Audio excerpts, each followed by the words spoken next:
The history of Germany begins deep in the prehistoric past, long before the concept of a unified German state existed. The lands that we now know as Germany were home to various prehistoric cultures, with evidence of human habitation dating back hundreds of thousands of years.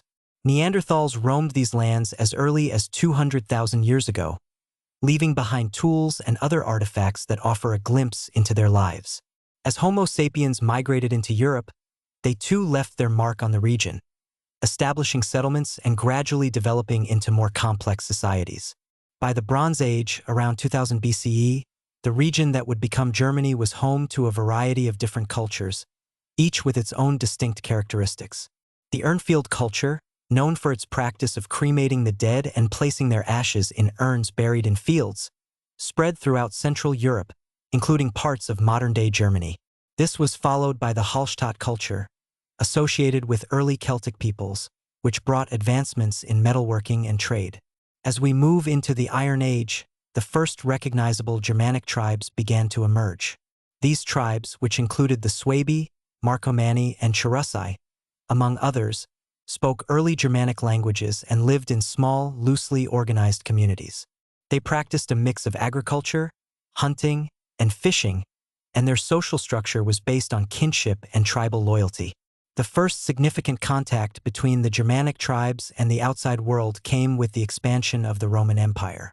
By the 1st century BCE, the Romans had extended their reach to the Rhine River, bringing them into direct contact with the Germanic peoples.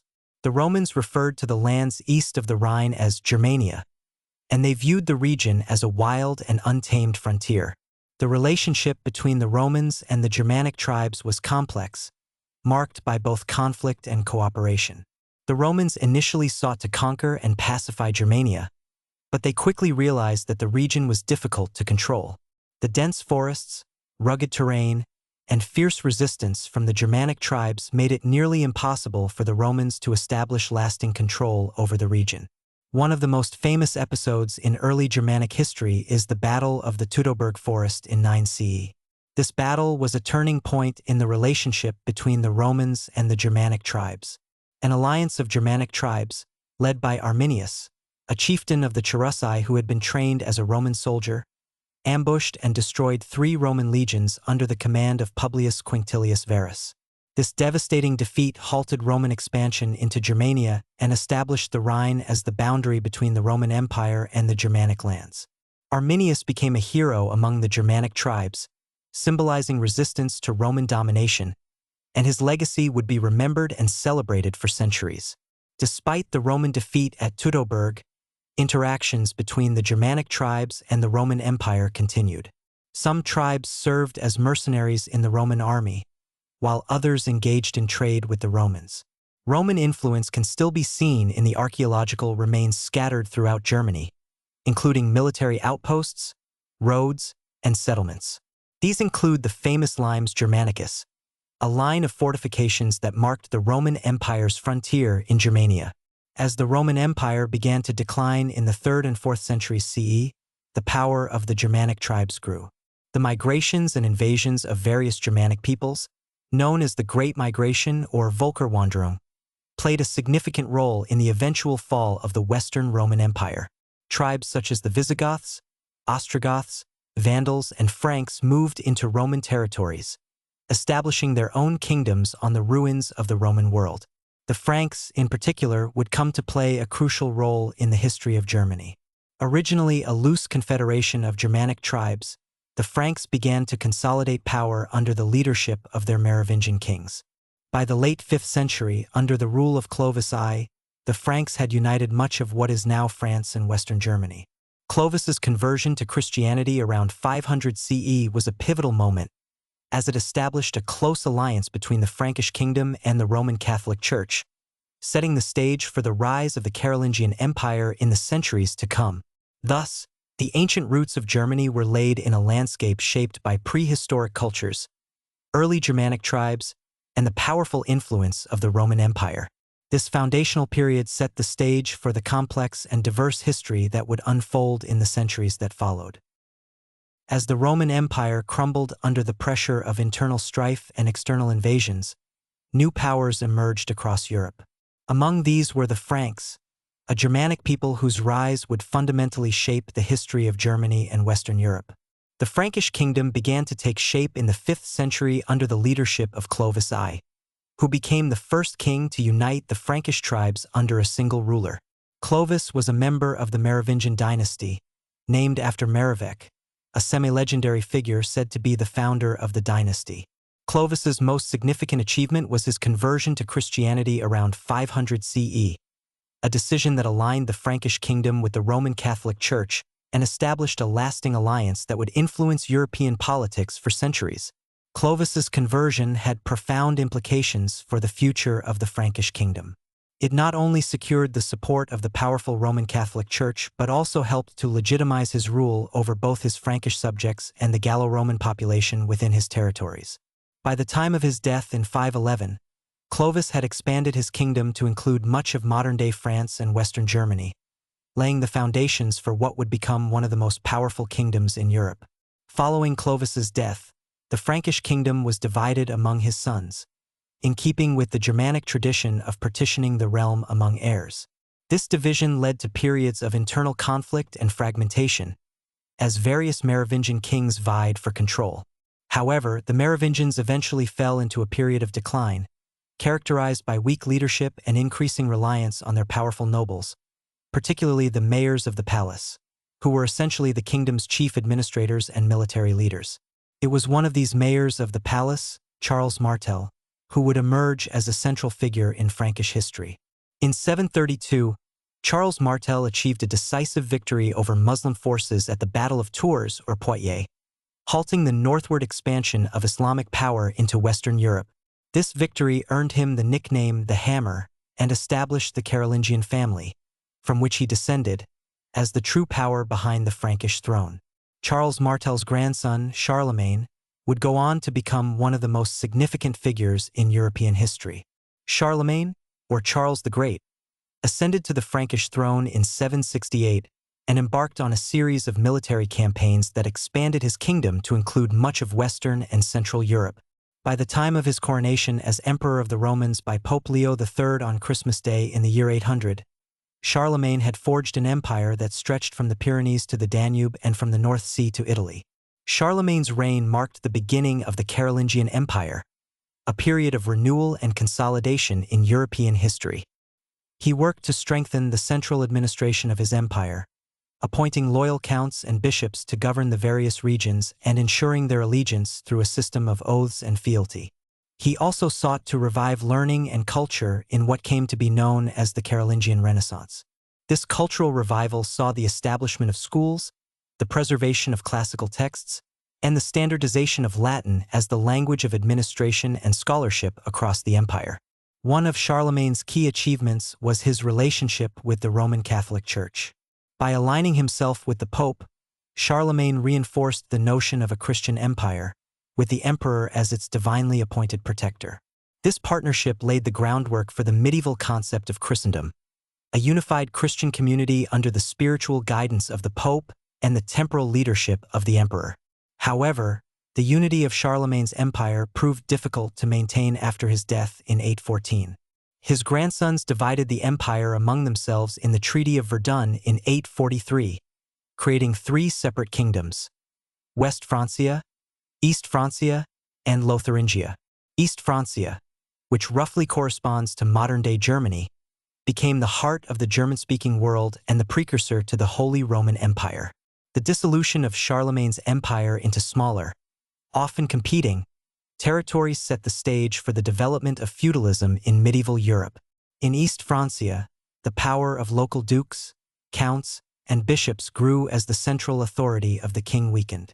These regional rulers began to assert more independence, governing their territories with increasing autonomy while still recognizing the nominal authority of the king.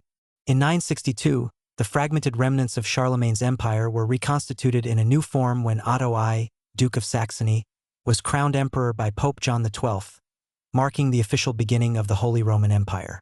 Otto's coronation was a pivotal moment in German history, as it established the concept of a unified Christian empire in Central Europe, with the German king as its leader.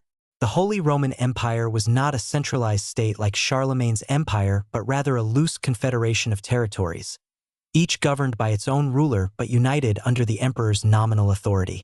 The emperor's power, however, was often more symbolic than actual, as the various dukes, princes, and bishops who ruled the empire's constituent territories jealously guarded their autonomy. Despite its decentralized nature, the Holy Roman Empire played a central role in the politics and culture of medieval Europe. The emperor was seen as the protector of Christendom, responsible for defending the faith and upholding the church's authority. The empire was also a center of learning and culture, with monasteries, cathedrals, and universities serving as hubs of intellectual and artistic activity. The investiture controversy, a conflict between the papacy and the Holy Roman Emperor over the appointment of bishops and abbots, was one of the most significant events in the history of the empire. The controversy began in the late 11th century when Emperor Henry IV clashed with Pope Gregory VII over the right to appoint church officials. The conflict culminated in Henry's excommunication and his famous penance at Canossa in 1077, where he sought forgiveness from the Pope. The investiture controversy ultimately led to a weakening of the emperor's authority and the rise of powerful regional princes who would come to dominate the political landscape of Germany. As the Holy Roman Empire evolved, it became increasingly clear that the idea of a unified Christian empire was more aspirational than real. The empire was a complex and often unwieldy entity, held together by tradition, the church, and the emperor's limited authority. Nevertheless, the Holy Roman Empire would remain a central institution in German and European history for nearly 1,000 years, shaping the development of the German-speaking world and leaving a lasting legacy that would endure long after its dissolution. As the Holy Roman Empire evolved through the medieval period, its decentralized nature became increasingly pronounced. The vast territory that once aspired to be a unified Christian empire began to fracture, as regional rulers, dukes, princes, and bishops asserted their independence. This fragmentation of power led to the emergence of numerous semi-autonomous states, laying the groundwork for the complex and often tumultuous history of the German lands. The Golden Bull of 1356, issued by Emperor Charles IV, was a landmark document that codified the process of electing the Holy Roman Emperor and further entrenched the power of the regional rulers. The Golden Bull established that 7 prince-electors, comprising 3 archbishops and 4 secular princes, would have the exclusive right to elect the emperor. This development effectively recognized the de facto independence of the empire's constituent territories, which increasingly operated as sovereign states in all but name. Throughout the late Middle Ages, the political landscape of the German-speaking lands became a mosaic of duchies, principalities, free cities, and ecclesiastical territories. Each of these entities had its own government, laws, and customs, and they often pursued their own interests, frequently at odds with each other. The concept of a unified German state was still far off, as these territories jealously guarded their autonomy and resisted attempts at centralization. The rise of powerful territorial states within the Holy Roman Empire during this period was driven by the ambitions of dynastic families who sought to expand their influence through marriage alliances, military conquests, and strategic diplomacy. The most significant of these dynasties was the House of Habsburg, which came to dominate the empire in the late 15th century. The Habsburgs, originally from Austria, began their ascent to power when Rudolf I of Habsburg was elected king of the Romans in 1273. Over the next few centuries, the Habsburgs expanded their holdings through a combination of shrewd marriages and military campaigns, eventually securing control over vast territories in Central Europe, including Austria, Hungary, Bohemia, and the Low Countries. By the time of Emperor Maximilian I in the late 15th and early 16th centuries, the Habsburgs had become the most powerful family in the Holy Roman Empire, and their influence extended across much of Europe. The late medieval period in Germany was also marked by significant social, economic, and religious changes. The Black Death, which swept through Europe in the mid-14th century, had a devastating impact on the population, leading to widespread social and economic upheaval. The dramatic decline in population caused labor shortages, which in turn led to demands for higher wages and better working conditions from peasants and urban workers. These demands were often met with resistance from the nobility and urban elites, leading to social unrest and peasant revolts, such as the Bundschuh and the Hussite Wars. At the same time, the growth of towns and cities, fueled by trade and commerce, began to reshape the German economy and society. The Hanseatic League, a powerful alliance of merchant guilds and cities, dominated trade in the Baltic and North Seas, establishing a network of commercial hubs from London to Novgorod. The cities of Lübeck, Hamburg, and Bremen, among others, became centers of economic power, challenging the traditional dominance of the landed nobility. The rise of the urban bourgeoisie and the increasing importance of trade and commerce also contributed to the spread of new ideas and cultural movements. The late medieval period saw the beginnings of the Renaissance in Germany, with a revival of classical learning and a renewed interest in art, science, and literature. German cities like Nuremberg and Augsburg became important centers of Renaissance culture, attracting artists, scholars, and humanists who contributed to the intellectual and artistic life of the time. However, it was the religious upheaval of the early 16th century that would have the most profound and lasting impact on the history of Germany. The early 16th century was a time of widespread dissatisfaction with the Roman Catholic Church, which was seen by many as corrupt, morally lax, and overly focused on wealth and power. The sale of indulgences, pardons for sins that could reduce time in purgatory, became a particularly contentious issue, as it was viewed as a form of exploitation by the Church. It was against this backdrop that Martin Luther, a German monk and theologian, emerged as a central figure in the Protestant Reformation. In 1517, Luther famously nailed his 95 Theses to the door of the All Saints Church in Wittenberg, criticizing the Church's practices and calling for a return to what he saw as the true teachings of the Bible. Luther's ideas quickly spread throughout Germany and beyond, thanks in part to the recent invention of the printing press, which allowed for the rapid dissemination of his writings. Luther's challenge to the authority of the Pope and the Roman Catholic Church sparked a religious revolution that would have far-reaching consequences for Germany and Europe as a whole. The Protestant Reformation led to the formation of new Christian denominations, including Lutheranism and Calvinism, and it divided the Holy Roman Empire along religious lines. Many German princes and cities embraced the Reformation, seeing it as an opportunity to assert their independence from the Church and the Emperor, while others remained loyal to Catholicism. The religious conflict sparked by the Reformation eventually led to a series of wars and conflicts, known as the Wars of Religion, which would devastate much of Germany in the 16th and 17th centuries. The most destructive of these conflicts was the 30 Years' War, which raged from 1618 to 1648 and resulted in the deaths of millions of people, the devastation of entire regions, and the further fragmentation of the Holy Roman Empire. The Treaty of Westphalia, signed in 1648, brought an end to the 30 Years' War and marked a turning point in the history of Germany and Europe. The treaty recognized the sovereignty of the empire's constituent states, effectively ending the emperor's ability to impose his authority over the entire empire. The Holy Roman Empire would continue to exist in name, but it was now a loose confederation of independent states, each with its own government, religion, and foreign policy. The fragmentation of the Holy Roman Empire and the rise of the German states set the stage for the modern history of Germany. Over the next few centuries, the German-speaking lands would remain politically divided, with various states competing for power and influence. However, the idea of a unified German nation would continue to grow, eventually culminating in the unification of Germany in the 19th century. The early 16th century marked a period of profound transformation in Germany, as the Protestant Reformation reshaped the religious, political, and cultural landscape of the German-speaking lands.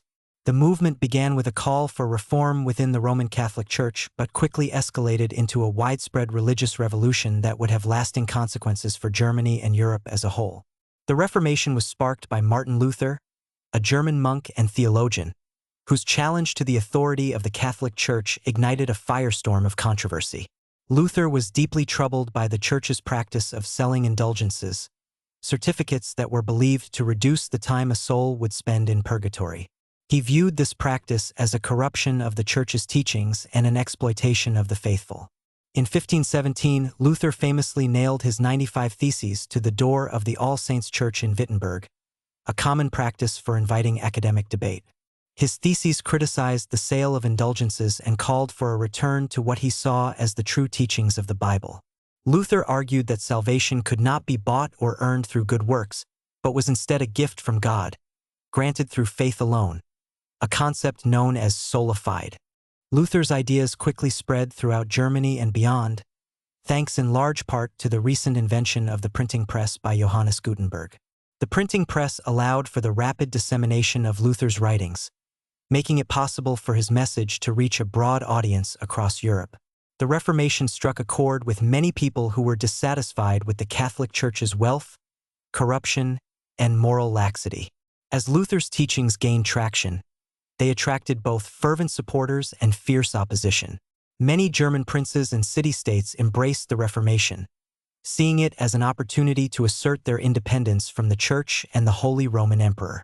By adopting Lutheranism, these rulers could confiscate church lands, reduce the influence of the clergy, and strengthen their own political power. The Reformation also appealed to ordinary people, who were drawn to its emphasis on personal faith and the idea that every Christian could have a direct relationship with God without the need for a priestly intermediary. However, not everyone was swayed by Luther's ideas. The Holy Roman Emperor, Charles V, a devout Catholic, was determined to maintain the unity of the empire under the Catholic faith. In 1521, at the Diet of Worms, Charles V summoned Luther to appear before an imperial assembly and demanded that he recant his teachings. Luther refused, famously declaring, "Here I stand. I can do no other." As a result, he was declared an outlaw by the emperor, and his writings were banned. Despite the emperor's efforts, Luther found protection under the Elector of Saxony, Frederick the Wise, who offered him refuge at Wartburg Castle. During his time in hiding, Luther continued to write and translate the Bible into German, making it accessible to a wider audience and further spreading the Reformation's ideas. The Reformation soon led to a deepening religious divide within the Holy Roman Empire. As more territories and cities adopted Protestantism, tensions between Catholics and Protestants escalated. The spread of Protestantism also gave rise to other reform movements, such as Calvinism, which further complicated the religious landscape. The religious conflict ultimately erupted into violence, leading to a series of wars and uprisings that would devastate the German lands. One of the earliest and most significant conflicts was the Peasants' War of 1524 to 1525. Influenced by the radical ideas of the Reformation, tens of thousands of peasants across southern and central Germany rose up against their lords, demanding an end to serfdom, oppressive taxes, and other feudal privileges. The peasants believed that Luther's teachings supported their demands for social and economic justice, and they sought to reform not only the church but also the existing social order. However, Luther himself did not support the peasants' revolt. He believed that social order was divinely ordained and that rebellion against legitimate authority was sinful. In his pamphlet against the robbing and murdering hordes of peasants, Luther condemned the uprising and urged the princes to crush the rebellion.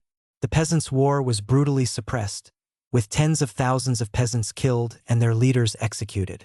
The failure of the revolt led to a further entrenchment of the feudal system in many parts of Germany.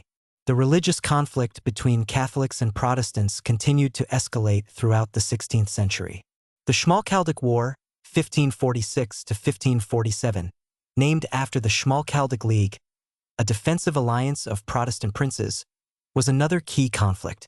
Charles V, determined to restore Catholic unity in the empire, launched a military campaign against the Protestant princes. Initially successful, Charles defeated the Schmalkaldic League at the Battle of Mulberg in 1547. However, his victory was short-lived, as Protestant resistance persisted, and the conflict dragged on. The Peace of Augsburg, signed in 1555, marked a temporary resolution to the religious conflict within the Holy Roman Empire. The treaty established the principle of cuius regio, ius religio, meaning that the religion of a ruler would determine the religion of his subjects. This compromise allowed each prince to choose between Catholicism and Lutheranism for their territory, but it did not recognize other Protestant sects, such as Calvinism. The Peace of Augsburg brought a temporary end to religious warfare, but left unresolved tensions that would later resurface. The uneasy peace established by the Peace of Augsburg began to unravel in the early 17th century, leading to one of the most devastating conflicts in European history, the 30 Years' War, 1618 to 1648.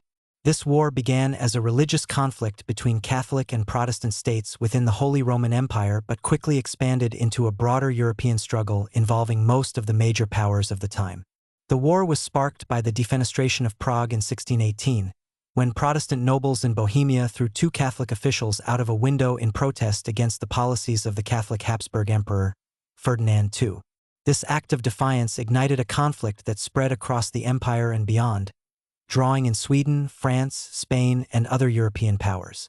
The war was characterized by brutal fighting, widespread devastation, and the involvement of mercenary armies that often plundered and pillaged the territories they were supposed to protect.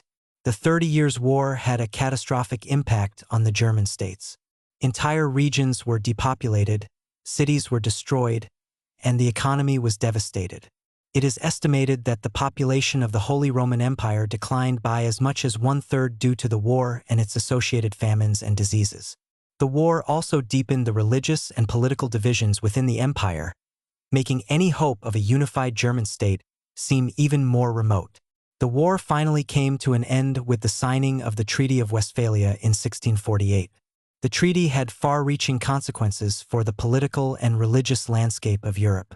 It reaffirmed the principle of cuius regio, ius religio, allowing rulers to choose the religion of their territories, and it extended this right to Calvinist states as well. The treaty also recognized the independence of the Dutch Republic and the Swiss Confederacy and granted significant territorial gains to France and Sweden. For Germany, the Treaty of Westphalia marked the end of the Holy Roman Emperor's ability to impose his authority over the empire's constituent states. The empire was now a loose confederation of nearly 300 independent states, each with its own government, religion, and foreign policy. The fragmentation of the empire further entrenched the political divisions within the German-speaking lands and delayed the unification of Germany for more than 2 centuries. The Protestant Reformation and the religious wars that followed had a profound and lasting impact on the history of Germany.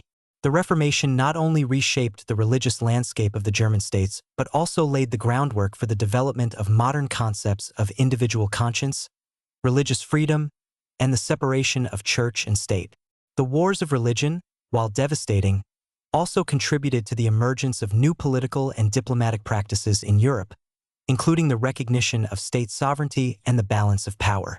As Germany emerged from the turmoil of the 17th century, it remained a patchwork of independent states, each charting its own course in a rapidly changing world. The legacy of the Reformation and the religious wars would continue to influence the development of German identity and the eventual quest for national unity. The Treaty of Westphalia in 1648 marked the end of the devastating 30 Years' War and set the stage for a new era in the history of the German-speaking lands. The war had left the Holy Roman Empire deeply fragmented, with nearly 300 independent states and principalities. Amid this fragmented landscape, 2 German states, Prussia and Austria, began to emerge as dominant powers, shaping the future of the region and competing for control over the German lands. In the aftermath of the 30 Years' War, the Habsburgs of Austria, who had long held the title of Holy Roman Emperor, sought to reassert their authority and maintain their influence over the empire. The Habsburgs controlled vast territories, including Austria, Bohemia, Hungary, and parts of Italy, and they were one of the most powerful dynasties in Europe. However, their position within the Holy Roman Empire was increasingly challenged by the rise of a new power, the Kingdom of Prussia. Prussia's rise to prominence began in the late 17th century under the leadership of Frederick William, known as the Great Elector. Frederick William inherited the title of Elector of Brandenburg in 1640, and through a combination of military reforms, economic development, and diplomatic skill, he transformed Brandenburg Prussia into a strong and centralized state. Frederick William built a formidable standing army, which became the backbone of Prussia's military power and a key factor in its rise as a European power. The true emergence of Prussia as a major power came under Frederick William's grandson, Frederick II, also known as Frederick the Great. Frederick II ascended to the Prussian throne in 1740, and his reign would define Prussia's role in European politics for decades to come. Frederick was an enlightened ruler, known for his patronage of the arts and his interest in philosophy, but he was also a ruthless and ambitious military leader. One of Frederick the Great's first acts as king was to challenge Austria's dominance in Central Europe. In 1740, the same year Frederick became king, the Habsburg Emperor Charles VI died, leaving his daughter, Maria Theresa, as his heir. Maria Theresa's accession to the throne was contested by several European powers, leading to the War of the Austrian Succession, 1740 to 1748. Frederick seized this opportunity to invade the Austrian province of Silesia, a wealthy and strategically important region. The War of the Austrian Succession saw Prussia emerge as a major military power in Europe. Despite being outnumbered and facing a coalition of powerful enemies, Frederick's well-trained and disciplined army won a series of decisive victories, allowing Prussia to retain control of Silesia at the war's end. The Treaty of Aix-la-Chapelle in 1748 confirmed Prussia's possession of Silesia, significantly enhancing its status and setting the stage for further conflict with Austria. The rivalry between Prussia and Austria would dominate the political landscape of the German states for much of the 18th century. The two powers competed not only for dominance within the Holy Roman Empire but also for influence over the broader European balance of power. This rivalry reached its peak during the 7 Years' War, 1756 to 1763, a global conflict that involved most of the major European powers and extended to colonies in North America, India, and the Caribbean. The 7 Years' War began as a struggle between Prussia and Austria for control of the German lands, but it quickly escalated into a broader conflict involving France, Britain, Russia, and other powers. Frederick the Great, facing overwhelming odds, managed to hold off his enemies through a combination of brilliant military strategy, fortuitous alliances, and sheer determination. Despite suffering significant losses, Prussia emerged from the war with its territories intact and its status as a European great power firmly established. The outcome of the 7 Years' War further solidified the division of the German lands between Austria and Prussia. While Austria remained a dominant force in Central Europe, Prussia had established itself as the leading Protestant power in the German-speaking world and a formidable rival to the Catholic Habsburgs. The rivalry between these two powers would continue to shape the political and military landscape of the German states for the next century. During this period, the Holy Roman Empire became increasingly irrelevant as a political entity. The empire's decentralized structure, combined with the growing power of Prussia and Austria, rendered the emperor little more than a figurehead. The real power lay with the individual princes and rulers of the empire's constituent states, who governed their territories with considerable autonomy. The 18th century also saw significant cultural and intellectual developments in the German-speaking lands. The Enlightenment, a European intellectual movement that emphasized reason, science, and individual rights, had a profound impact on German society. German thinkers such as Immanuel Kant, Johann Gottfried Herder, and Gotthold Ephraim Lessing contributed to the Enlightenment's ideals, promoting ideas of tolerance, education, and political reform. The Enlightenment also influenced the development of German literature, philosophy, and music. Figures like Johann Wolfgang von Goethe and Friedrich Schiller became central to the German literary tradition, while composers like Johann Sebastian Bach, Ludwig van Beethoven, and Wolfgang Amadeus Mozart made significant contributions to the world of music.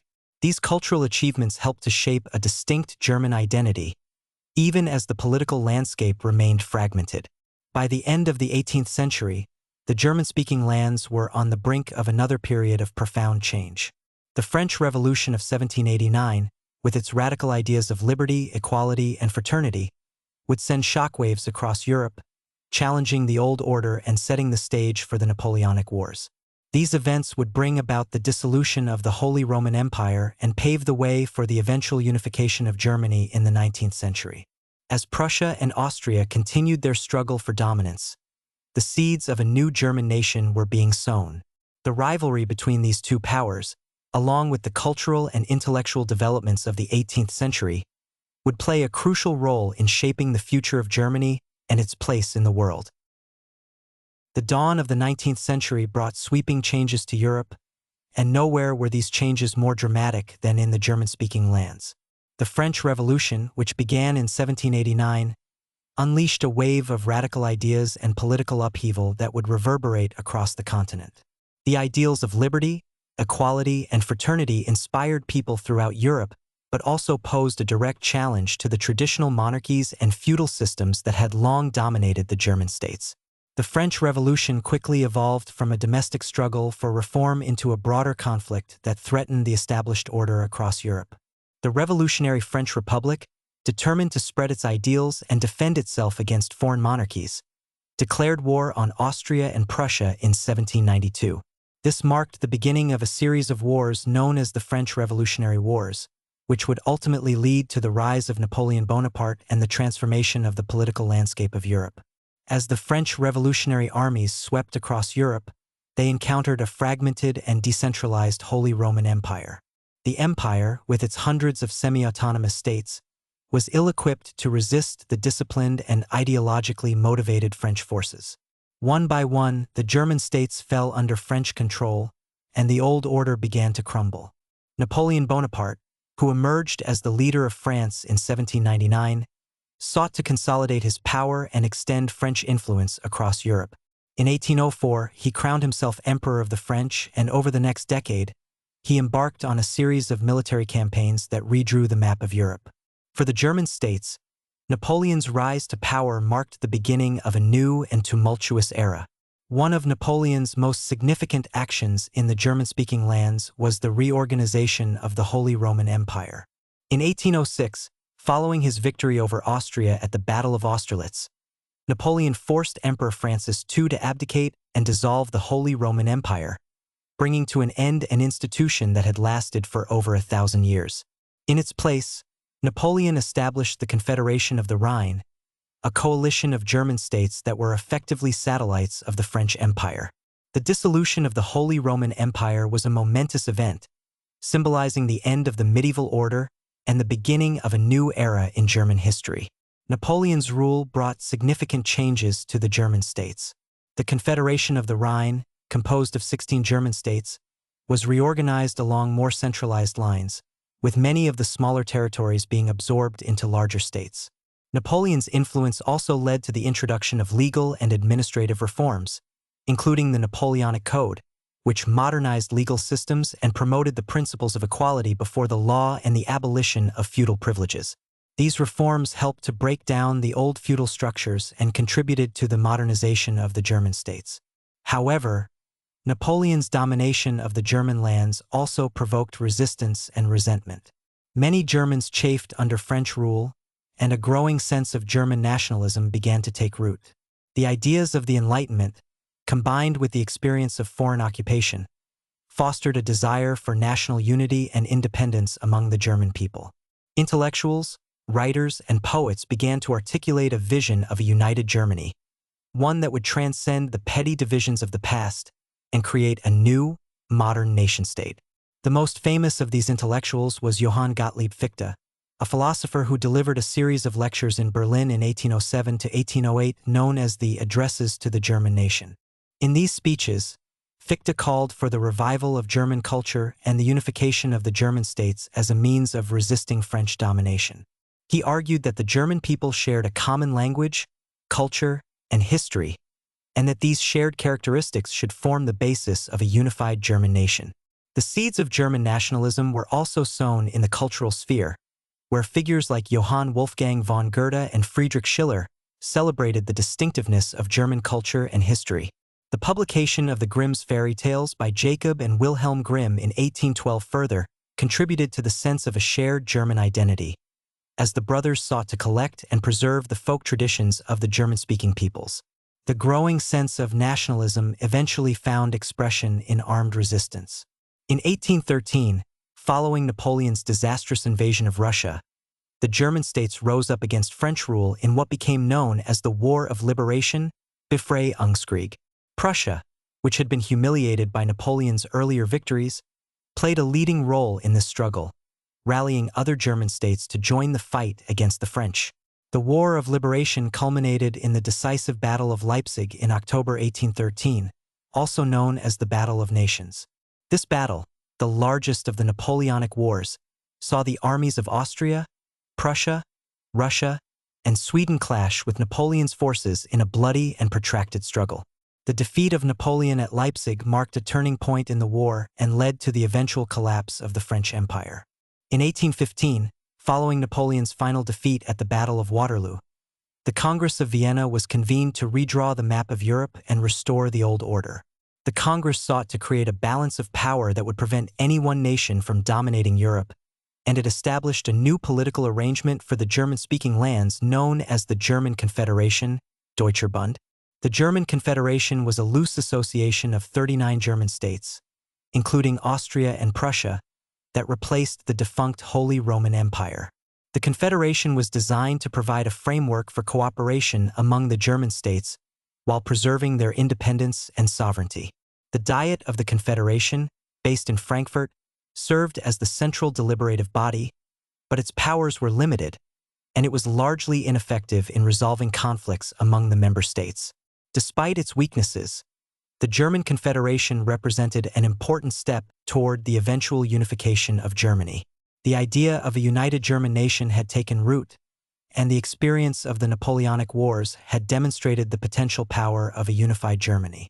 Over the next several decades, the forces of nationalism and liberalism would continue to grow, challenging the existing order and pushing the German states closer to unification. The impact of the French Revolution and the Napoleonic Wars on Germany was profound. The dissolution of the Holy Roman Empire and the creation of the German Confederation marked the end of the medieval political order and the beginning of a new era. The ideas of liberty, equality, and national self-determination, which had been unleashed by the French Revolution, would continue to shape the course of German history, leading ultimately to the unification of Germany in the 19th century. As the 19th century progressed, the question of German unity would come to dominate the political landscape of the German-speaking lands. The rivalry between Austria and Prussia, the rise of liberal and nationalist movements, and the growing demand for political reform would set the stage for the dramatic events that would culminate in the creation of a unified German empire. The early 19th century was a time of profound change in the German-speaking lands. The ideas of nationalism and liberalism, which had been ignited by the French Revolution and the Napoleonic Wars, continued to spread, challenging the old order and fueling a growing desire for German unification. This chapter explores the tumultuous events of the mid-19th century, from the revolutions of 1848 to the eventual unification of Germany under Prussian leadership. The Congress of Vienna in 1815 had established the German Confederation, a loose association of 39 German states, as a replacement for the defunct Holy Roman Empire. While the Confederation provided a framework for cooperation among the German states, it did little to satisfy the growing demands for national unity and political reform. The German Confederation was dominated by Austria, which sought to maintain its influence over the German states and resist any efforts to create a more centralized or unified German nation. Throughout the 1820s and 1830s, nationalist and liberal movements gained momentum in the German-speaking lands. Intellectuals, students, and middle-class reformers began to organize and demand greater political freedoms, constitutional government, and the unification of Germany. Secret societies and nationalist organizations, such as the Burschenschaften, student fraternities, played a key role in spreading these ideas and organizing protests and demonstrations. The 1830s also saw the creation of the Zollverein, a customs union that included most of the German states except Austria. The Zollverein, spearheaded by Prussia, facilitated trade and economic cooperation among the member states by abolishing internal tariffs and establishing a common external tariff. The Zollverein not only boosted economic development in the German states but also strengthened Prussia's influence and contributed to the growing sense of German unity. The revolutionary fervor that swept across Europe in 1848 reached the German-speaking lands with full force. The revolutions of 1848, also known as the Springtime of Nations, were a series of interconnected uprisings that sought to challenge the conservative order and promote liberal and nationalist ideals. In the German states, the revolutionaries demanded constitutional government, civil liberties, and the unification of Germany. The revolution began in February 1848, when a wave of protests and demonstrations erupted in the major cities of the German Confederation. In Berlin, Vienna, Frankfurt, and other cities, crowds gathered to demand political reform, and an end to the conservative policies of the ruling elites. The pressure from the streets forced many German rulers to make concessions, including the granting of constitutions and the formation of liberal governments. One of the most significant outcomes of the 1848 revolutions in the German-speaking lands was the convening of the Frankfurt Parliament, also known as the Frankfurt National Assembly. This was the first attempt to create a unified German nation-state through a democratic process. The parliament, which met in the Church of St. Paul in Frankfurt, was composed of delegates from across the German states, including liberals, conservatives, and nationalists. The Frankfurt Parliament faced the enormous task of drafting a constitution for a united Germany and deciding on the structure and leadership of the new state. One of the central questions was whether the new Germany should include Austria, a predominantly German-speaking state, or whether it should exclude Austria and be led by Prussia. This debate became known as the Kleindeutsch, small Germany, versus Großdeutsch, Greater Germany, solution. The Kleindeutsch solution, which ultimately prevailed, advocated for a unified Germany without Austria, with Prussia as the dominant power. This was partly because Austria was a multi-ethnic empire with vast non-German territories, making its inclusion in a unified German nation problematic. The Frankfurt Parliament offered the crown of a unified Germany to King Frederick William IV of Prussia, but he refused, unwilling to accept a crown from a popular assembly and wary of antagonizing Austria. The Frankfurt Parliament's failure to create a unified German state marked the collapse of the 1848 revolutions in the German-speaking lands. Conservative forces, led by Austria and Prussia, regained control, and many of the revolutionary gains were rolled back. The German Confederation was restored, and the dreams of national unification were deferred. Despite the failure of the 1848 revolutions, the idea of German unification remained a powerful force. The events of 1848 had demonstrated the depth of nationalist sentiment and the desire for a unified Germany among the German people. In the years that followed, the question of German unification would come to dominate the political landscape, with Prussia emerging as the leading contender to achieve this goal. The man who would ultimately bring about the unification of Germany was Otto von Bismarck, a Prussian statesman who became Minister-President of Prussia in 1862. Bismarck was a conservative and a pragmatist, and he recognized that German unification could not be achieved through liberal revolutions but rather through blood and iron, a policy of military strength and realpolitik. Bismarck's strategy for unification involved isolating Austria and establishing Prussian dominance in the German-speaking world. He first maneuvered Prussia into a position of leadership within the German Confederation and then engineered a series of wars that would bring about unification under Prussian leadership. The first of these wars was the Danish War of 1864, in which Prussia and Austria fought together against Denmark over the duchies of Schleswig and Holstein. The war ended with a victory for the German states, and the duchies were divided between Austria and Prussia. However, the administration of these territories soon became a source of tension between the two powers. The next conflict was the Austro-Prussian War of 1866, also known as the 7 Weeks' War. Bismarck skillfully isolated Austria diplomatically, securing the neutrality of France and Italy, and then provoked Austria into declaring war on Prussia. The war was short but decisive. The Prussian army, utilizing modern tactics and technology, quickly defeated the Austrian forces. The Treaty of Prague, which ended the war, excluded Austria from German affairs and dissolved the German Confederation. In place of the German Confederation, Bismarck established the North German Confederation, a new political entity dominated by Prussia and composed of the northern German states. This confederation was a significant step toward German unification, but it still excluded the southern German states, which remained independent. The final step toward unification came with the Franco-Prussian War of 1870 to 1871. Bismarck, once again using diplomacy and political maneuvering, provoked France into declaring war on Prussia. The southern German states, fearing French aggression, allied themselves with Prussia, and together they achieved a swift and decisive victory over France. The war ended with the capture of Paris and the fall of the French Second Empire. In the aftermath of the Franco-Prussian War, the southern German states agreed to join the North German Confederation, and on January 18, 1871, in the Hall of Mirrors at the Palace of Versailles, King Wilhelm I of Prussia was proclaimed German Emperor.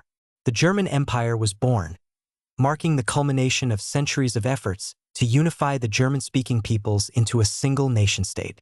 The unification of Germany under Prussian leadership fundamentally altered the balance of power in Europe.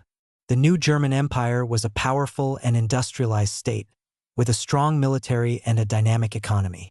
However, the manner in which unification was achieved, through military conquest and Prussian dominance, left deep divisions within Germany and set the stage for future conflicts. The creation of the German Empire marked the beginning of a new chapter in the history of Germany and Europe. The newly unified Germany would go on to play a central role in the events of the 20th century, with its rise to power, its involvement in 2 world wars, and its eventual division and reunification in the aftermath of those conflicts. As Germany entered the modern era, the challenges of maintaining unity, balancing regional and national interests, and navigating the complex international landscape would continue to shape the nation's destiny. The legacy of the 19th century struggle for unification would remain a powerful force in German history, influencing the country's political culture and its place in the world. The unification of Germany in 1871 under the leadership of Prussia marked the beginning of a new era in European history. The creation of the German Empire transformed the political landscape of Europe, establishing Germany as a major continental power. This chapter explores the rise of the German Empire, its domestic and foreign policies, the tensions that led to World War I, and the eventual downfall of the empire. The proclamation of the German Empire on January 18, 1871, in the Hall of Mirrors at the Palace of Versailles was a moment of triumph for Prussia and its leader, Otto von Bismarck. Wilhelm I, the King of Prussia, was crowned Kaiser-Emperor of the new German Empire, and Bismarck became the first chancellor. The unification of Germany brought together 25 German states, including 4 kingdoms, Prussia, Bavaria, Saxony, and Württemberg, under a single imperial government. The new empire was a federal monarchy, with the individual states retaining a degree of autonomy while being united under the leadership of the Kaiser and the imperial government. Bismarck, known as the Iron Chancellor, played a central role in shaping the early years of the German Empire.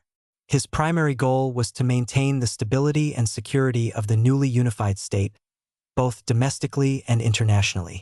Domestically, Bismarck sought to strengthen the power of the central government while managing the diverse interests of the various German states. He pursued policies aimed at integrating the empire's disparate regions and promoting economic growth. One of Bismarck's key domestic policies was the Kulturkampf, or culture struggle, which was an attempt to reduce the influence of the Roman Catholic Church in Germany. Bismarck viewed the Catholic Church as a potential threat to the unity of the empire, particularly because of its strong presence in southern Germany and its ties to the Vatican. The Kulturkampf involved a series of laws that restricted the Church's activities, including the expulsion of the Jesuits and the requirement that clergy be educated in state-approved schools. However, the Kulturkampf ultimately failed to achieve its goals and was gradually abandoned in the late 1870s. Bismarck also sought to address the rise of socialism, which he saw as another threat to the stability of the empire. The Social Democratic Party of Germany, SPD, founded in 1875, advocated for workers' rights and socialist policies, attracting significant support from the growing industrial working class. In response, Bismarck implemented the anti-socialist laws in 1878, which banned socialist organizations, publications, and meetings. At the same time, he introduced social welfare programs, such as health insurance, accident insurance, and old age pensions, in an attempt to undermine the appeal of socialism by addressing some of the workers' grievances. In foreign policy, Bismarck's primary objective was to maintain peace in Europe and prevent any coalition of powers from threatening Germany's security. To achieve this, he pursued a complex system of alliances and treaties designed to isolate France, which he viewed as Germany's most likely adversary. The Franco-Prussian War of 1870 to 1871, which had led to the unification of Germany, also left France humiliated and eager for revenge. Bismarck sought to prevent France from forming alliances that could encircle Germany and lead to another conflict. One of Bismarck's key achievements in foreign policy was the establishment of the League of the Three Emperors in 1873, an alliance between Germany, Austria-Hungary, and Russia. This alliance was intended to preserve the balance of power in Europe and prevent conflicts between the major powers. However, tensions between Austria-Hungary and Russia over their rival interests in the Balkans eventually led to the breakdown of the alliance. Bismarck then shifted his focus to securing an alliance with Austria-Hungary, which resulted in the Dual Alliance of 1879. This alliance committed Germany and Austria-Hungary to support each other in the event of an attack by Russia. In 1882, Italy joined the alliance, creating the Triple Alliance, which became a cornerstone of Germany's foreign policy. Despite these efforts, Bismarck's intricate system of alliances and treaties required constant management and delicate diplomacy.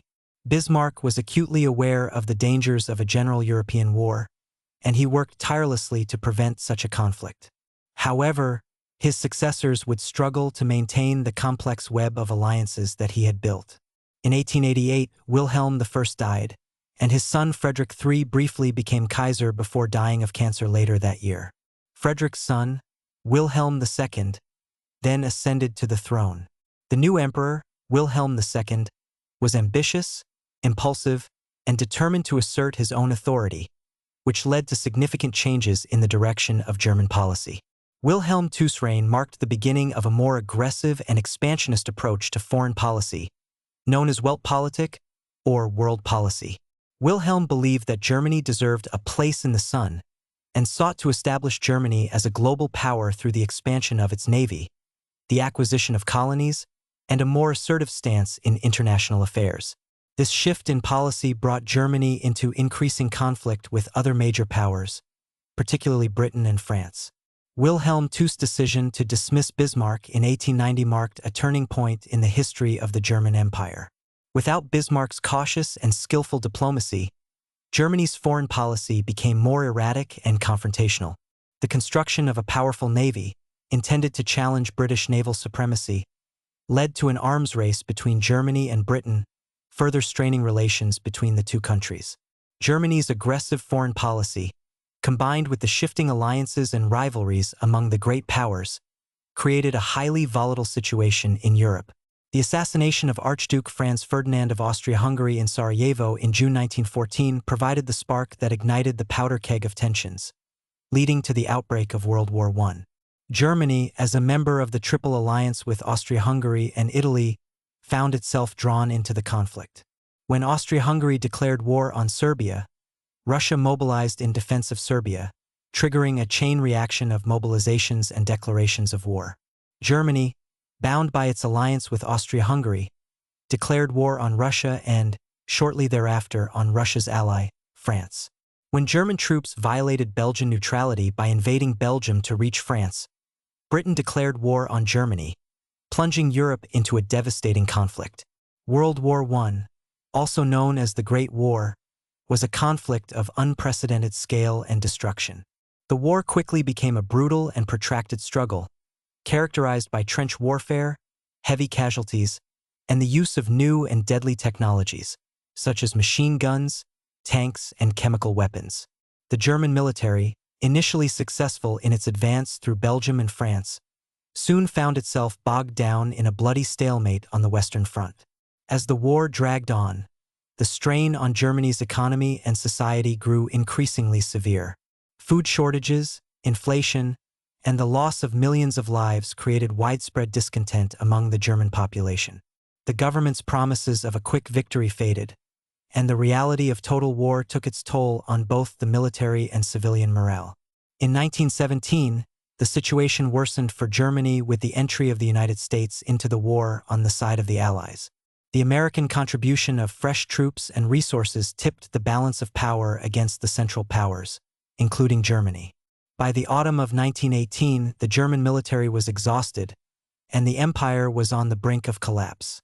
The final blow came in November 1918, when a wave of mutinies and uprisings swept through Germany. The German High Command, recognizing that the war was lost, pressured Kaiser Wilhelm II to abdicate. On November 9, 1918, Wilhelm II fled to the Netherlands, and the German Empire was declared a republic. 2 days later, on November 11, 1918, Germany signed an armistice with the Allies, bringing an end to World War I. The Treaty of Versailles, signed in 1919, imposed harsh terms on Germany, including significant territorial losses, military restrictions, and heavy reparations. The treaty's punitive terms would have lasting repercussions, fueling resentment and contributing to the conditions that led to World War II. The fall of the German Empire in 1918 marked the end of an era. The once mighty empire that had united the German-speaking peoples and made Germany a dominant power in Europe had been brought down by the catastrophic consequences of war. The newly established Weimar Republic faced enormous challenges, as it sought to rebuild a shattered nation and navigate the turbulent political landscape of post-war Europe. The legacy of the German Empire, with its achievements and its failures, would continue to shape Germany's history in the years to come. The empire's downfall and the consequences of World War I would set the stage for the rise of new ideologies, new conflicts, and the eventual reunification of Germany in the 20th century. The collapse of the German Empire in 1918 brought an end to the monarchy and ushered in a new era in German history, the Weimar Republic. Named after the city of Weimar, where the new government was formed, the Weimar Republic represented Germany's first attempt at a democratic system. However, from its inception, the Republic was beset by challenges that would ultimately lead to its downfall and the rise of one of history's most notorious regimes, the Third Reich. The Weimar Republic was established in the chaotic aftermath of World War I. Germany was in turmoil, with its economy in ruins, its people demoralized, and its political system in disarray.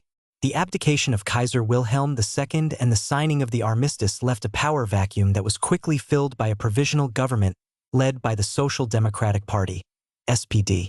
The SPD sought to establish a democratic government that would bring stability to Germany and prevent a communist revolution similar to the one that had recently occurred in Russia. In January 1919, elections were held for a National Assembly, which convened in Weimar to draft a new constitution. The resulting Weimar Constitution, adopted in August 1919, created a parliamentary democracy with a president as the head of state and a chancellor as the head of government. The constitution also included provisions for civil liberties, such as freedom of speech, assembly, and religion, as well as universal suffrage for all adult men and women. Despite these democratic advancements, the Weimar Republic faced significant obstacles from the outset. The most immediate challenge was the Treaty of Versailles, signed in June 1919, which imposed harsh terms on Germany. The treaty blamed Germany for the war and required the country to pay massive reparations to the Allied powers. It also stripped Germany of its colonies, reduced its military, and ceded territory to neighboring countries. The treaty's terms were deeply unpopular in Germany and were seen as a national humiliation. Many Germans referred to the treaty as the Diktat, imposed upon them without negotiation. The burden of reparations and the loss of valuable industrial territory created severe economic hardships for Germany. The early 1920s saw hyperinflation devastate the German economy, wiping out the savings of millions of citizens and leading to widespread poverty and social unrest. The hyperinflation crisis reached its peak in 1923, when the German mark became virtually worthless, and people resorted to bartering goods to survive.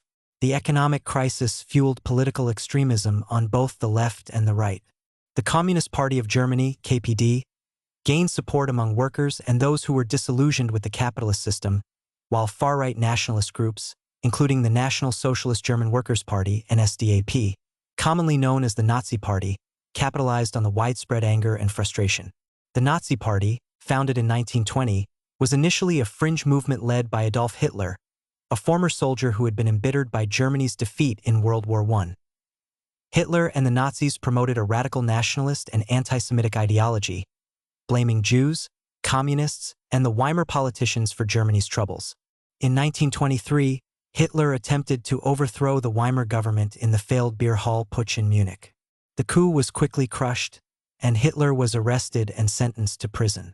During his time in prison, Hitler wrote Mein Kampf, My Struggle, a book that outlined his political ideology and his vision for Germany's future.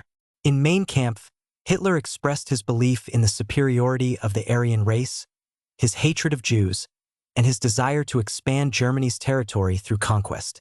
Although Mein Kampf initially attracted little attention, it would later become the ideological foundation of the Nazi regime. After his release from prison in 1924, Hitler restructured the Nazi Party and focused on building a mass movement. The relative stability of the mid-1920s, known as the Golden Twenties, provided some respite for the Weimar Republic. Under the leadership of Chancellor Gustav Stresemann, Germany's economy began to recover, and the country regained a degree of international respectability. The Dawes Plan of 1924 and the Young Plan of 1929 restructured Germany's reparations payments and provided loans from the United States, helping to stabilize the economy. However, the economic recovery was fragile, and the Weimar Republic remained politically unstable. The parliamentary system was fragmented, with numerous political parties representing a wide range of ideologies, making it difficult to form stable governments. Coalition governments frequently collapsed, and the political atmosphere was marked by deep divisions and frequent violence between rival political factions. The Great Depression of 1929 dealt a fatal blow to the Weimar Republic. The global economic downturn led to a sharp rise in unemployment, widespread poverty, and a collapse of the German economy. The government's inability to address the crisis led to a loss of confidence in the democratic system, and extremist parties on both the left and the right gained support. The Nazi Party, in particular, benefited from the economic crisis. Hitler's promises to restore Germany's greatness, rebuild the economy, and undo the Treaty of Versailles resonated with a population desperate for change. In the 1930 and 1932 elections, the Nazi Party made significant gains, becoming the largest party in the Reichstag, German parliament, by July 1932. Although the Nazis did not win an outright majority, their electoral success gave Hitler a powerful platform from which to pursue his goals. In January 1933, under pressure from conservative politicians who believed they could control him, President Paul von Hindenburg appointed Adolf Hitler as Chancellor of Germany. Hitler wasted no time in consolidating his power. In February 1933, the Reichstag building was set on fire in an event known as the Reichstag Fire. Hitler used the fire as a pretext to push through the Reichstag Fire Decree, which suspended civil liberties and allowed the government to arrest political opponents without trial. In March 1933, the Reichstag passed the Enabling Act, which gave Hitler dictatorial powers by allowing him to enact laws without the approval of the Reichstag. With the passage of the Enabling Act, the Weimar Republic effectively came to an end, and Hitler established a totalitarian regime. Over the next few months, the Nazi regime systematically dismantled the remaining democratic institutions, banned all political parties except the Nazi Party, and purged the government, military, and civil service of anyone deemed disloyal. The Nazi regime, known as the Third Reich, quickly set about implementing Hitler's vision for Germany. This included the rearmament of the military, the suppression of dissent, and the promotion of a cult of personality around Hitler. The regime also intensified its persecution of Jews, implementing a series of anti-Semitic laws that stripped Jews of their rights and laid the groundwork for the Holocaust. The rise of the Third Reich marked the beginning of one of the darkest chapters in human history. Hitler's aggressive foreign policy, driven by his desire for territorial expansion and racial purity, led to the outbreak of World War II in 1939. The war, which would become the deadliest conflict in human history, resulted in the deaths of tens of millions of people and the devastation of much of Europe. The story of the Weimar Republic and the rise of the Third Reich is a cautionary tale about the fragility of democracy and the dangers of extremism. The collapse of the Weimar Republic and the rise of Hitler were the result of a combination of economic hardship, political instability, and the exploitation of fear and hatred. The consequences of these events would shape the course of the 20th century and leave an indelible mark on the world. As Germany plunged into the horrors of World War II, the legacy of the Weimar Republic and the rise of the Third Reich would continue to reverberate, both in Germany and around the globe. The events of this period serve as a reminder of the importance of vigilance in defending democracy and human rights, and the devastating consequences of their failure. The rise of Adolf Hitler and the Nazi regime in Germany set the stage for one of the most devastating conflicts in human history, World War II. The war, which lasted from 1939 to 1945, engulfed much of the world in a brutal and destructive conflict that resulted in the deaths of millions and the near-total devastation of Europe. This chapter explores the causes and events of World War II, the horrors of the Holocaust, and the eventual defeat and division of Germany. Hitler's aggressive expansionist policies, rooted in his belief in the superiority of the Aryan race and the need for Lebensraum, living space, for the German people, led directly to the outbreak of World War II. In March 1938, Nazi Germany annexed Austria in a move known as the Anschluss, violating the Treaty of Versailles and signaling Hitler's intent to expand Germany's borders. Later that year, the Munich Agreement allowed Germany to annex the Sudetenland, a region of Czechoslovakia with a significant German-speaking population, further emboldening Hitler. Despite these aggressive moves, the European powers, particularly Britain and France, initially pursued a policy of appeasement, hoping to avoid another large-scale war. However, when Germany invaded Poland on September 1, 1939, Britain and France declared war on Germany, marking the official start of World War II. The early years of the war were characterized by a series of rapid and overwhelming German victories, using a military strategy known as Blitzkrieg, or lightning war. This strategy involved fast-moving, coordinated attacks by tanks, infantry, and aircraft, which allowed Germany to quickly overrun Poland, Denmark, Norway, Belgium, the Netherlands, and France by mid-1940. The fall of France and the subsequent occupation by Nazi forces left Britain standing alone against Germany in Western Europe.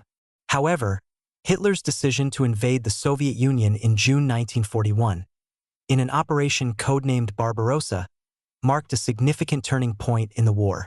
The invasion of the Soviet Union initially saw rapid German advances, but the harsh Russian winter, fierce Soviet resistance, and the vastness of the Soviet territory eventually stalled the German offensive.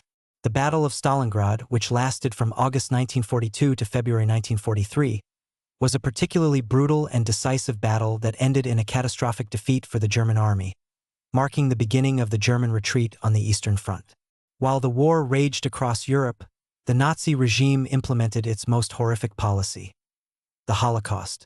The Holocaust was the systematic, state-sponsored persecution and murder of 6 million Jews, along with millions of others, including Romani people, disabled individuals, political dissidents, and other groups deemed undesirable by the Nazi regime. The Holocaust was carried out through a network of concentration camps, extermination camps, ghettos, and mass shootings across Nazi-occupied Europe. The most notorious of these extermination camps was Auschwitz-Birkenau, located in occupied Poland. Auschwitz became a symbol of the Holocaust's industrialized mass murder, where over 1 million Jews and other victims were murdered in gas chambers, subjected to inhumane medical experiments, or worked to death. The horrors of the Holocaust remain one of the darkest chapters in human history, a stark reminder of the consequences of unchecked hatred, bigotry, and totalitarianism. As the war dragged on, the tide began to turn against Nazi Germany. The entry of the United States into the war in December 1941, following the Japanese attack on Pearl Harbor, brought new resources and manpower to the Allied cause. The D-Day invasion of Normandy on June 6, 1944, marked the beginning of the Allied liberation of Western Europe. By early 1945, the Allies were closing in on Germany from both the east and the west. The final months of the war saw the complete collapse of the Nazi regime.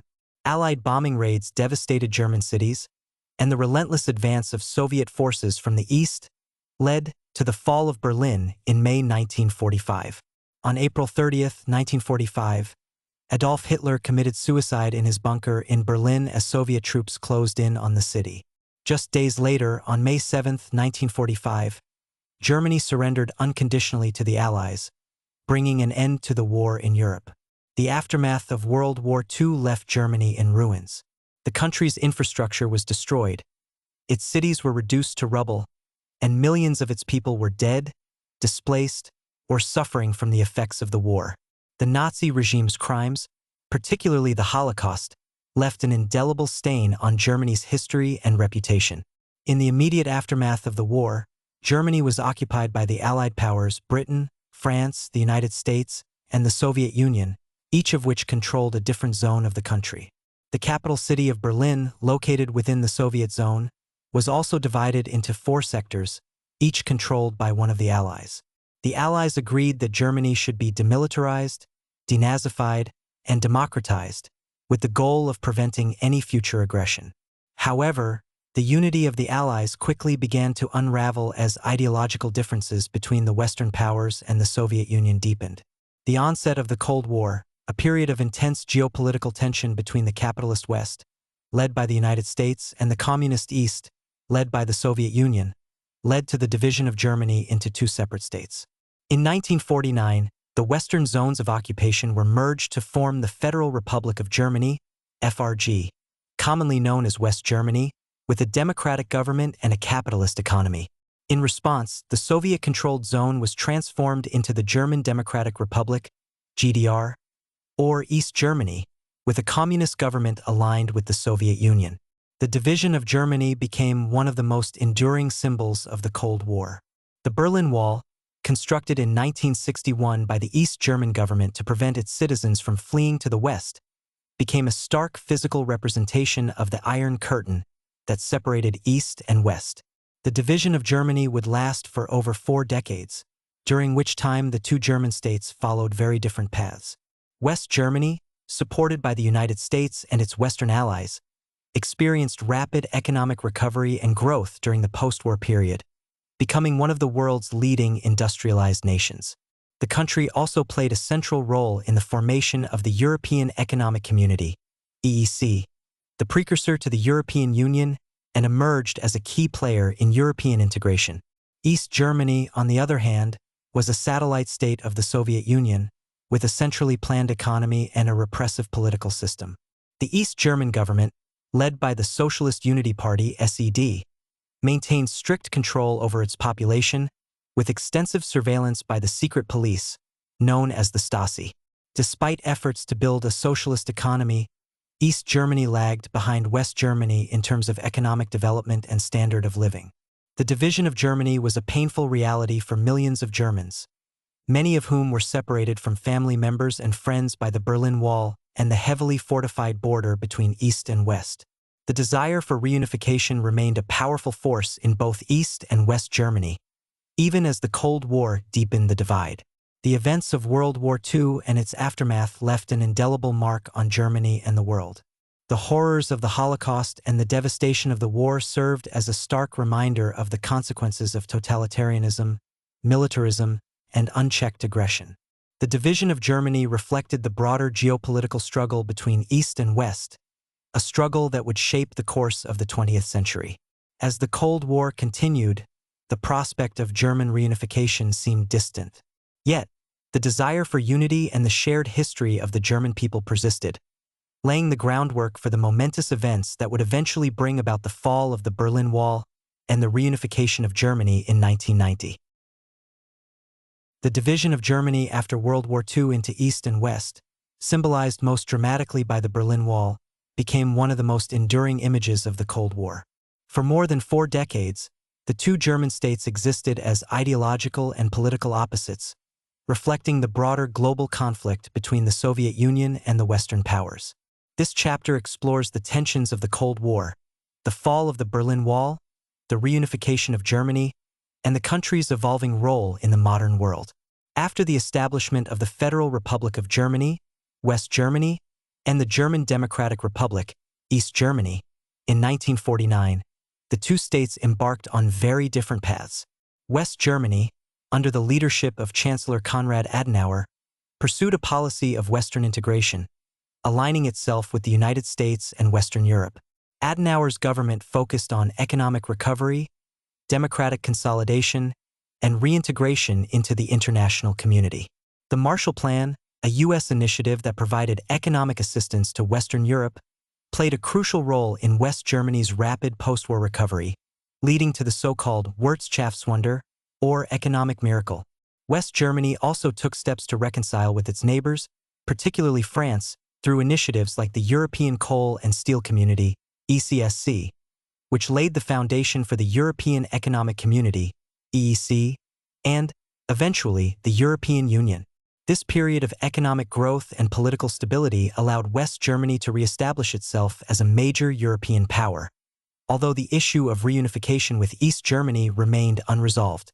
In contrast, East Germany, under the control of the Socialist Unity Party, SED, and heavily influenced by the Soviet Union, developed into a rigidly controlled communist state. The East German government implemented a centrally planned economy, which, while initially successful in certain industrial sectors, struggled to provide the same level of prosperity as the West. The regime maintained strict control over its population, using the Stasi, the State Security Service, to monitor and suppress dissent. The construction of the Berlin Wall in 1961 was a stark response to the growing exodus of East Germans to the West. The wall not only physically divided Berlin but also became the symbol of the Cold War divide between East and West. Families were separated, and attempts to cross the wall often ended in tragedy. Despite the repressive nature of the East German state, dissatisfaction with the regime grew over the years, particularly as the economic disparity between East and West became more apparent.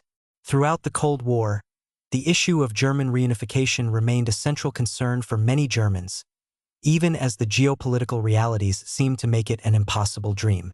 Successive West German governments pursued a policy of Ostpolitik, aimed at improving relations with East Germany and the Eastern Bloc while keeping the hope of reunification alive. Chancellor Willy Brandt's policy of reconciliation with the East in the early 1970s, symbolized by his famous gesture of kneeling at the Warsaw Ghetto Memorial, was part of this effort. The situation began to change dramatically in the late 1980s, as the Soviet Union under Mikhail Gorbachev introduced policies of glasnost, openness, and perestroika restructuring, which led to greater political and social freedoms in the Eastern Bloc. These changes, coupled with mounting economic problems and a desire for reform, sparked a wave of protests and demands for change across Eastern Europe, including East Germany. In the autumn of 1989, a series of peaceful protests in East Germany, particularly in Leipzig, gained momentum, demanding greater political freedoms and the right to travel. The East German government, facing increasing pressure, finally decided to open the Berlin Wall on November 9, 1989. The fall of the Berlin Wall was a momentous event, signaling the beginning of the end for the communist regime in East Germany and setting the stage for German reunification. The reunification of Germany was achieved with remarkable speed. After the fall of the wall, the momentum for reunification became unstoppable. In March 1990, the first free elections in East Germany resulted in a victory for parties that supported reunification with West Germany. On October 3, 1990, less than a year after the fall of the Berlin Wall, East and West Germany were officially reunified, with Berlin once again serving as the capital of a united Germany. Reunification was a moment of profound significance for Germany, but it also presented significant challenges. The economic disparities between East and West were stark, and the process of integrating the two economies was difficult and costly. The former East German states faced high unemployment, infrastructure deficiencies, and social dislocation, leading to widespread frustration and a sense of being left behind in the new Germany. Politically, reunification also required careful diplomacy. West Germany's allies in the West, particularly the United States, Britain, and France, supported reunification but insisted that a united Germany remain firmly anchored in NATO and the European community. The Soviet Union, under Gorbachev, ultimately agreed to reunification after securing assurances that NATO would not expand eastward into the former Soviet bloc. In the years following reunification, Germany emerged as a leading power in Europe, both economically and politically. The country played a central role in the further development of the European Union, including the introduction of the euro as a common currency in 1999. Germany's leadership in the EU, particularly under Chancellor Angela Merkel in the 21st century, solidified its position as a key player on the global stage. However, the legacy of division continued to affect German society. The Wende turning point period, which referred to the time of reunification and the years immediately following, was marked by significant social and economic challenges in the former East Germany. The transition from a centrally planned economy to a market economy was difficult, and many East Germans felt that they were treated as second-class citizens in the unified Germany. Despite significant investment and efforts to close the gap, differences in income, employment, and infrastructure between East and West persisted for many years. Germany's role in the post-Cold War world has been shaped by its commitment to democracy, human rights, and multilateralism. The country has taken on a leading role in addressing global challenges, such as climate change, refugee crises, and economic development. Germany's history, particularly the experiences of the 20th century, has given it a unique perspective on the importance of international cooperation and the dangers of nationalism and authoritarianism. As Germany entered the 21st century, it faced new challenges and opportunities. The country's leadership in the European Union, its relationship with the United States, and its role in global governance have made it a central player in world affairs. At the same time, Germany has had to confront the legacy of its past, including the need to address the continuing disparities between East and West, the rise of far-right movements, and the challenges posed by globalization and technological change. The reunification of Germany in 1990 marked the end of the Cold War era and the beginning of a new chapter in the country's history. The once divided nation had overcome the divisions of the past and emerged as a powerful, unified state with a strong commitment to democracy and international cooperation. As Germany looks to the future, it does so with the lessons of its history in mind, determined to build a peaceful and prosperous world for all. As Germany entered the 21st century, it emerged as a unified and powerful nation with a leading role in Europe and a significant influence on global affairs. However, the new century brought with it a host of challenges and opportunities that would test Germany's resilience, values, and ability to adapt to a rapidly changing world. This chapter explores Germany's journey through the 21st century, its achievements, and the challenges that lie ahead as it navigates an increasingly interconnected and complex global landscape. The reunification of Germany in 1990 marked the beginning of a new era, but the process of fully integrating East and West Germany was far from complete. The economic disparities between the former East and West persisted, with the eastern states lagging behind in terms of infrastructure, employment, and income levels. The German government invested heavily in the reconstruction and modernization of the eastern states, but the process was slow and fraught with difficulties. The Solidarity Pact, established in the 1990s, aimed to address these disparities by transferring funds from the wealthier western states to the east. Over time, these investments began to bear fruit, and the economic gap between East and West gradually narrowed. However, the legacy of division continued to shape social and political dynamics in Germany, with many Eastern Germans feeling a sense of alienation and frustration over their perceived second-class status. Politically, Germany in the 21st century was marked by stability and continuity, particularly under the leadership of Chancellor Angela Merkel, who served from 2005 to 2021. Merkel, a former physicist from East Germany, became the first woman to hold the office of Chancellor and one of the most influential leaders in modern German history.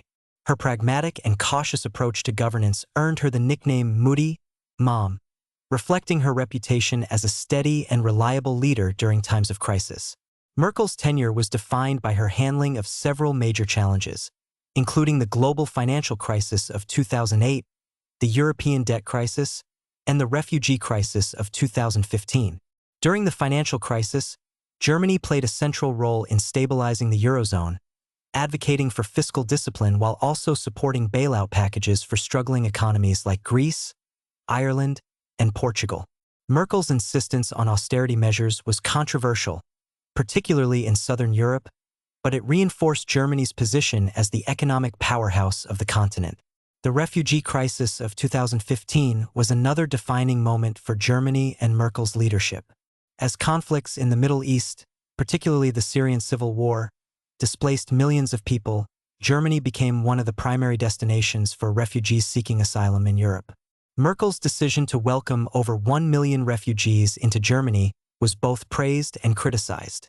Supporters lauded her humanitarian response, while critics warned of the potential social and economic strains of integrating such a large number of newcomers.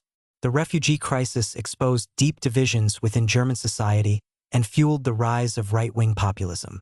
The Alternative for Germany, AfD party, founded in 2013, capitalized on fears about immigration and rapidly gained support, becoming the first far-right party to enter the Bundestag, German parliament, in decades. The rise of the AfD and other populist movements across Europe reflected broader anxieties about globalization, cultural identity, and economic inequality. Despite these challenges, Germany continued to play a leading role in European and global affairs. As one of the founding members of the European Union (EU), Germany was a driving force behind European integration, supporting initiatives like the expansion of the EU to include Eastern European countries, the development of a common foreign and security policy, and efforts to combat climate change. Germany's commitment to multilateralism and international cooperation was also evident in its leadership on global issues such as climate change, sustainable development, and human rights. Germany was one of the leading advocates for the Paris Agreement on climate change, signed in 2015, and committed to ambitious targets for reducing carbon emissions and transitioning to renewable energy sources through its Unwind energy transition policy. Economically, Germany remained one of the world's leading industrialized nations, known for its strong manufacturing sector, particularly in automotive engineering, machinery, and chemicals. German companies like Volkswagen, Siemens, and BASF continued to be global leaders in their respective industries, contributing to Germany's reputation as an export-oriented economy. However, the challenges of digitalization, automation, and globalization required ongoing adaptation and innovation to maintain Germany's competitive edge. As Germany moved further into the 21st century, it faced a range of complex challenges that would shape its future. The COVID-19 pandemic, which began in 2020, tested Germany's healthcare system, economy, and social fabric.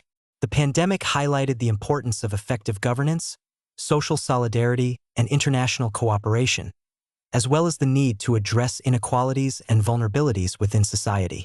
The pandemic also accelerated ongoing debates about the future of work, digital transformation, and the role of technology in society. Germany, like many other countries, grappled with questions about how to balance economic growth with social and environmental sustainability, how to address the needs of an aging population, and how to ensure that the benefits of technological advancements were shared equitably. The transition to a post-Merkel era in 2021 marked another turning point for Germany. As Merkel stepped down after 16 years in office, Germany faced the challenge of navigating a new political landscape without the steady leadership that had defined much of the previous 2 decades. The 2021 federal elections resulted in a coalition government led by the Social Democratic Party, SPD, in partnership with the Green Party and the Free Democratic Party, FDP. The new government set ambitious goals for addressing climate change, digitalization, and social justice, while also reaffirming Germany's commitment to the EU and international cooperation. Looking to the future, Germany's role in the world is likely to be shaped by its ability to address both domestic and global challenges. As the largest economy in Europe and a key player in the EU, Germany will continue to be at the forefront of efforts to strengthen European integration, promote peace and stability, and address global issues such as climate change, migration, and inequality. Germany's history, marked by periods of division, dictatorship, and recovery, has given it a unique perspective on the importance of democracy, human rights, and the rule of law. The lessons of the past continue to inform Germany's approach to the challenges of the present and the future, as the country seeks to build a more just, sustainable, and peaceful world. As Germany moves forward into the 21st century, it does so as a nation that has overcome tremendous obstacles, rebuilt itself from the ashes of war, and emerged as a leader in Europe and the world. The journey from the devastation of World War II to the reunification of Germany and its role as a global power is a testament to the resilience, determination, and values of the German people. The story of Germany is far from over. As it continues to navigate the complexities of the modern world, Germany's commitment to democracy, international cooperation, and human rights will remain central to its identity and its contributions to the global community. The challenges ahead are great, but so too are the opportunities for Germany to shape a better future for itself and for the world.